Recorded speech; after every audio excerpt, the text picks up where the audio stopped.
Olá pessoal, eu sou o professor Francisco Medeiros e sejam bem-vindos ao Papo Linguístico.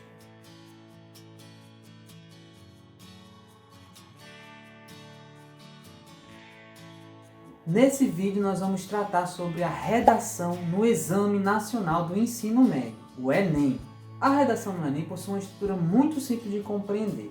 É um texto dissertativo argumentativo em que o aluno tem de defender um ponto de vista relacionado a uma temática proposta pela banca examinadora da prova. Além dos argumentos que serão utilizados pelo aluno, ele ainda terá de propor uma solução para a problemática por ele discutida, e essa solução deve respeitar os direitos humanos. É bom frisar também que essa argumentação que o aluno vai elaborar deve conter marcas do seu aprendizado durante toda a sua vida escolar e também do seu conhecimento de mundo. E ele também precisa demonstrar a capacidade de relacionar esses conhecimentos com os argumentos que ele utiliza para defender o seu ponto de vista. Vamos analisar agora 2 pontos exigidos pela banca do Enem que o aluno deve cumprir para não zerar a prova. A primeira exigência diz respeito à quantidade mínima de linhas necessárias para que o aluno não obtenha nota zero. Ele deve escrever no mínimo 8 linhas. Ou seja, se ele escrever 7 linhas ou menos, a redação será anulada, ele receberá nota zero. Para a banca, essa quantidade de linhas é considerada insuficiente. E como a redação deve atender à tipologia dissertativa argumentativa, fica praticamente inviável argumentar e defender um ponto de vista em apenas 7 linhas. A segunda exigência contém 2 orientações. Primeiro, o aluno não deve fugir do tema e tem de atender à estrutura do texto dissertativo argumentativo. Aparentemente essas regras são óbvias, né? Já que você vai escrever um texto dissertativo argumentativo sobre um tema proposto pela banca da prova, é óbvio que você não pode fugir dessas 2 regras, mas as pessoas conseguem fazer isso na prova.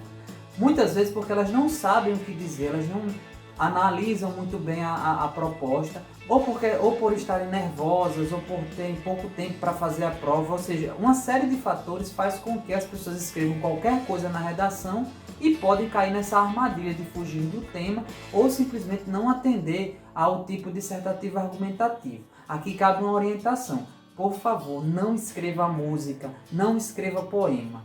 No texto dissertativo argumentativo não entra essa forma de escrita. Nas orientações da redação diz assim: você deve escrever um texto em prosa. O texto em prosa é um texto corrido, com parágrafos, diferente do texto da poesia, da música, que contém versos, que contém estrofes, que contém uma estrutura organizada de maneira diferente da forma como normalmente a gente escreve os textos corridos, como uma carta, como um artigo de opinião, como uma reportagem. Mas e aí, como é que a gente vai fazer para solucionar esse problema? Mesmo diante do que você disse, Francisco, eu ainda não sei como escrever uma redação. Então nós vamos apontar aqui alguns caminhos para que você não se prenda a essa dificuldade, a essa situação que pode acontecer com qualquer pessoa. E o primeiro passo desse caminho é a reflexão. Você precisa fazer a leitura dos textos motivadores que são apresentados na proposta da redação pela banca que produz a prova do Enem. Após essa leitura, você vai poder ter uma ideia geral da temática que está sendo discutida e pode, a partir deles, elaborar a sua tese, o seu ponto de vista.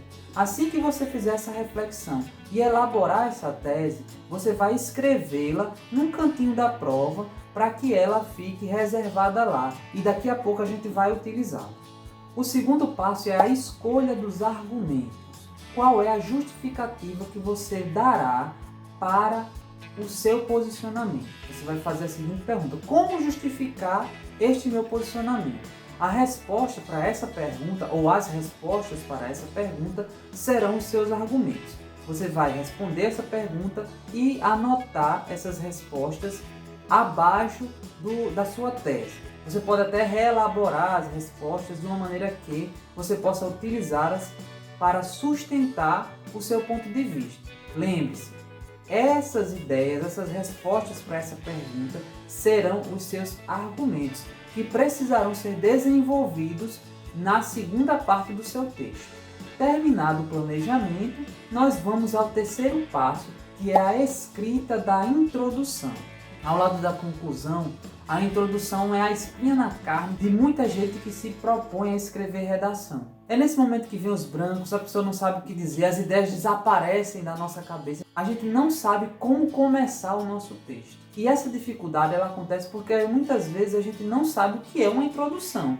Para que serve uma introdução? Então a gente vai discutir antes o que é uma introdução e para que ela serve. E eu vou mostrar para vocês como elaborar essa introdução. Antes de qualquer coisa, é preciso saber que a introdução é a apresentação do seu texto. Nela precisa conter as ideias que você vai discutir, precisa conter a temática que você está discutindo. Então, essas duas coisas têm que estar presentes na introdução. Primeiro, a temática, segundo, as ideias que você vai discutir, ou seja, o seu ponto de vista. Agora, por favor, não vá descrever a temática da redação na sua introdução. Não faça isso. Você vai elaborar com as suas palavras uma explicação da temática que você vai discutir.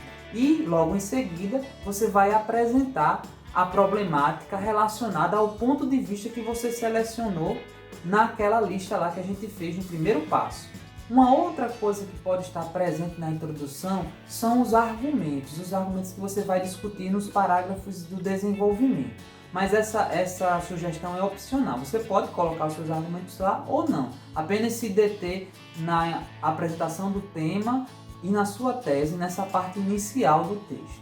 Para a gente entender um pouco como é que isso funciona, a gente vai pegar aqui uma redação que recebeu a nota 1000 no Enem do ano de 2018, que tinha como tema esse tema aí: manipulação do comportamento do usuário pelo controle de dados na internet. Vamos ver agora como foi que esse candidato escreveu a sua introdução. O advento da internet possibilitou um avanço das formas de comunicação e permitiu um maior acesso à informação. No entanto, a venda de dados particulares de usuários se mostra um grande problema. Apesar dos esforços para coibir essa prática, o combate à manipulação de usuários por meio do controle de dados representa um enorme desafio. Pode-se dizer, então, que a negligência por parte do governo e a forte mentalidade individualista dos empresários são os principais responsáveis pelo quadro. Veja que no primeiro período, o candidato apresenta duas informações que estão relacionadas diretamente à temática da proposta de redação, que são: o advento da internet possibilitou o avanço das formas de comunicação e permitiu maior acesso à informação. Essas duas informações apresentadas por ele são baseadas no senso comum. A gente sabe que a internet favoreceu o aumento da comunicação e um maior acesso à informação. Então isso aí é óbvio, é senso comum. Ele utiliza essas ideias para abrir o parágrafo e ainda relaciona elas à temática proposta na redação. Já no segundo período, ele apresenta uma ideia contrária às afirmações feitas no período anterior, quando ele fala que a venda de dados particulares dos usuários é um grande problema. Essa ideia negativa começa sendo marcada pela locução conjuntiva no entanto e é confirmada pela expressão um grande problema no final do período. No terceiro período, enfim, ele aborda a temática da proposta de redação, citando a manipulação de usuários por meio do controle de dados e emitindo um juízo de valor acerca dessa manipulação, quando afirma que o combate a ela representa um enorme desafio. Para finalizar o parágrafo, o candidato apresenta os dois principais pontos de sua tese, que é a negligência do governo e a forte mentalidade individualista das grandes empresas. Então a gente pode compreender que a tese do candidato é a seguinte: a negligência do governo e essa forte mentalidade individualista dessas empresas favorecem a venda de dados particulares dos usuários na internet e a consequente manipulação desses usuários por meio do controle desses dados. O quarto passo é o seguinte: se você afirmou, comprove. Se comprovou, dê a sua opinião. Este quarto passo contempla os parágrafos do desenvolvimento do seu texto. É neles que vai estar fortemente a presença dos argumentos. Você vai agora naquela lista pegar os argumentos que você selecionou e construir os parágrafos a partir deles. A primeira coisa que você vai ter que fazer é perguntar-se como você pode provar as afirmações que você fez, ou seja, os argumentos que você escreveu lá em cima vão ser afirmações feitas por você.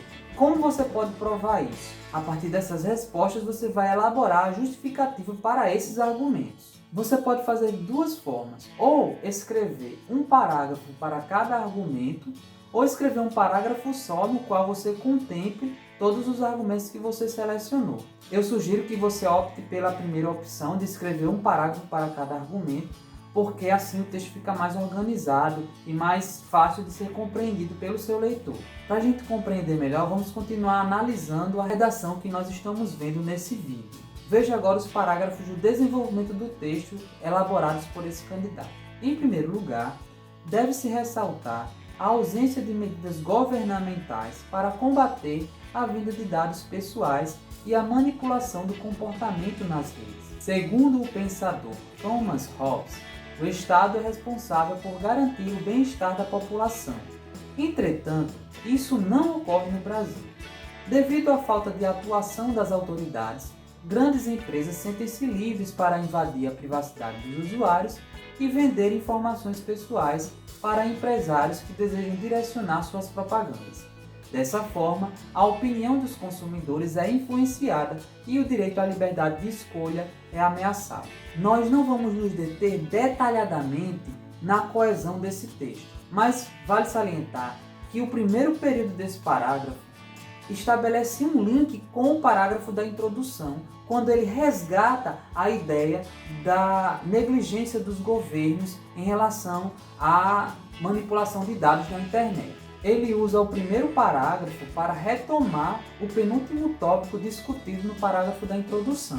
No segundo período, ele começa a construir a sustentação da ideia defendida por ele, usando um argumento de autoridade, quando ele cita o filósofo Thomas Hobbes. No terceiro período, ele aponta como consequência da negligência do Estado a invasão de privacidade dos usuários por parte das grandes empresas, que tomam os dados desses usuários e, a partir disso, passam a influenciar o comportamento desses usuários na internet, ameaçando assim a liberdade de escolha que esses usuários poderiam vir a ter se não fossem influenciados por essas empresas. Veja agora o terceiro parágrafo do texto. Outrosim, a busca pelo ganho pessoal acima de tudo também pode ser apontado como responsável pelo problema. De acordo com o pensamento marxista, priorizar o bem pessoal em detrimento do coletivo gera inúmeras dificuldades para a sociedade. Ao vender dados particulares e manipular o comportamento de usuários, empresas invadem a privacidade dos indivíduos e ferem importantes direitos da população em nome de interesses individuais. Desse modo, a união da sociedade é essencial para garantir o bem-estar coletivo e combater o controle de dados e a manipulação do comportamento no meio digital. Veja que nesse terceiro parágrafo agora, ele faz um link com o primeiro parágrafo, relacionando o primeiro período à segunda ideia que ele defendeu no final do primeiro parágrafo. Novamente, no segundo período desse parágrafo, ele usa outro argumento de autoridade, baseado na teoria de Karl Marx. No terceiro período, ele volta a fundamentar a sua argumentação na invasão da privacidade das pessoas, mas agora como consequência da ganância das grandes empresas, que vendem os dados captados por ela e manipulam o comportamento dos usuários na internet. Ele afirma ainda que, em função dessa invasão de privacidade, as empresas ferem importantes direitos dos indivíduos, em função dos próprios interesses. No final do parágrafo, ele já aponta uma solução para essa problemática, quando ele afirma que a união da sociedade é essencial para garantir o bem-estar coletivo e combater o controle de dados e a manipulação do comportamento no meio digital. O quinto passo desse caminho que nós estamos traçando aqui é a escrita da conclusão. Depois que você defender o seu ponto de vista com os argumentos que você selecionou naquela lista lá no planejamento, você vai fazer agora um resumo de todas as ideias que você discutiu e, no caso da redação do Enem, fazer uma proposta de solução para esses problemas. A conclusão de um texto não é simplesmente terminar ou acabar ele. Ela deve retomar as informações que foram discutidas no texto para que haja uma relação entre os parágrafos. Então ela faz um fechamento, mas esse fechamento é em forma de retomada. E uma informação muito importante que eu vou dar aqui para vocês: não coloquem perguntas, não façam questionamentos na conclusão do texto. Questionamentos, perguntas devem ser feitas principalmente na introdução e em alguns casos no desenvolvimento, mas devem ser respondidas no desenvolvimento. Se você fizer algum questionamento, esse questionamento tem que ser respondido no desenvolvimento, mesmo que ele seja feito na introdução ou no próprio desenvolvimento. Se você for fazer esses questionamentos na conclusão, você não vai ter como responder. E você não pode, num texto argumentativo, deixar pontas soltas para que o seu leitor passe a questionar aquilo que você defendeu. Vamos agora analisar o parágrafo conclusivo desse candidato que tirou nota 1000 no Enem do ano de 2018. Vejam o que ele escreveu. Infere-se, portanto, que assegurar a privacidade e a liberdade de escolha na internet é um grande desafio no Brasil. Sendo assim, o governo federal, como instância máxima de administração executiva, deve atuar em favor da população através da criação de leis que proíbam a venda de dados dos usuários, a fim de que empresas que utilizam essa prática sejam punidas e a privacidade dos usuários seja assegurada.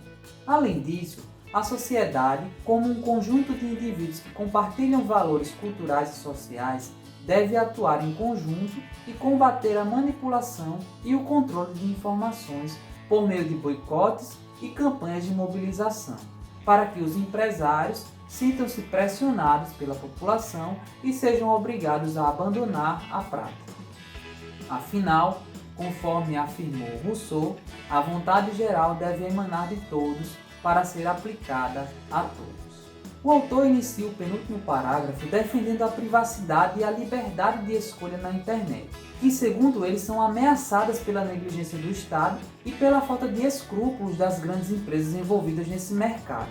No segundo período, ele sugere como solução para a falta de ação do governo a criação de leis que coíbam a venda de dados e punam as empresas, assegurando a privacidade dos usuários.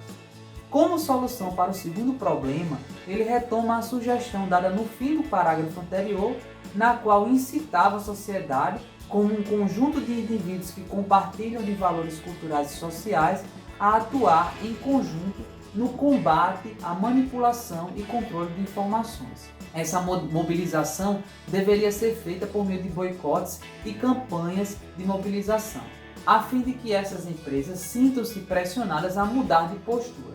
O candidato ainda escreveu um último parágrafo no qual ele recorre, mais uma vez, a um argumento de autoridade, ao meu ver, mais como um enfeite, contudo, pertinente a toda a linha de raciocínio construída por ele. Então, pessoal, a gente vai ficando por aqui. Obrigado por você ter visto o vídeo até o final. Se você ficou com alguma dúvida, comenta aí embaixo. Se ainda não é inscrito no canal, se inscreve agora e dá um joinha se você gostou desse vídeo. Eu espero que você tenha aprendido bastante e possa usar essas dicas que eu dei aqui na hora que você estiver fazendo a sua prova e que sua nota seja excelente. Até o próximo vídeo.